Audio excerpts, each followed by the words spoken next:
dans la grande famille des communs, les pratiques d'espace qui sont liées à ces lieux portent avec elles des enjeux de transformation sociale. Je crois que c'est fondamentalement la première chose à dire.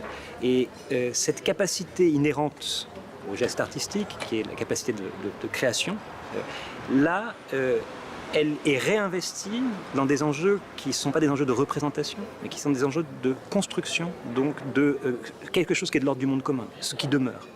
Ce qui demeure et ce qui fait demeure. Donc, la contribution des lieux intermédiaires, c'est cette contribution au commun, la grande famille des communs, en tant qu'ils portent un rapport à l'espace, et que dans ce rapport à l'espace, ils incarnent la capacité de transformation que ces communs, tous ensemble, mettent en œuvre, qui est la transformation de notre société, pour faire face aux enjeux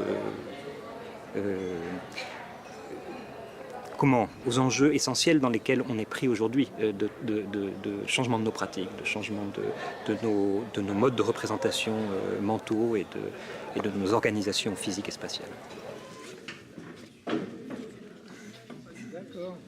Je vous propose de présenter dans un premier temps mon travail, généralement, pour poser un peu le cadre de la conférence. Et après, dans un deuxième temps, je vais faire un balayage justement de cette notion de lieu, notamment dans le domaine universitaire, et je m'attacherai aux sciences sociales.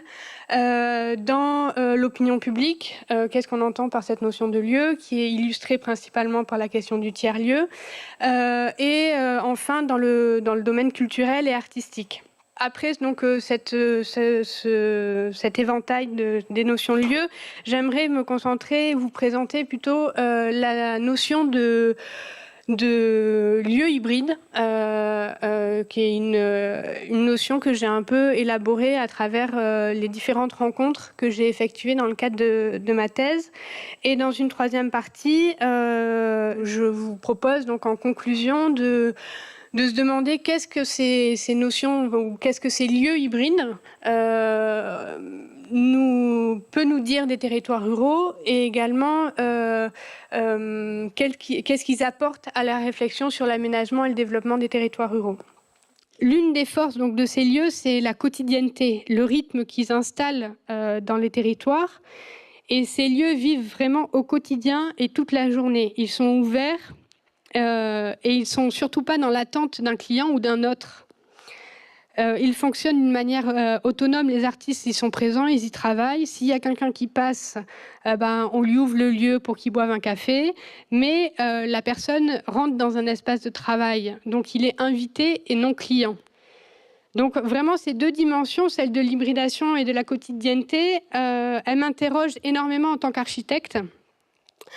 Notamment dans ma réflexion sur l'aménagement des territoires ruraux, parce que dans ma pratique, j'ai été souvent confrontée à des élus, à des habitants désarmés et un peu désespérés, justement sur la désertification et la dévitalisation des centres-bourgs.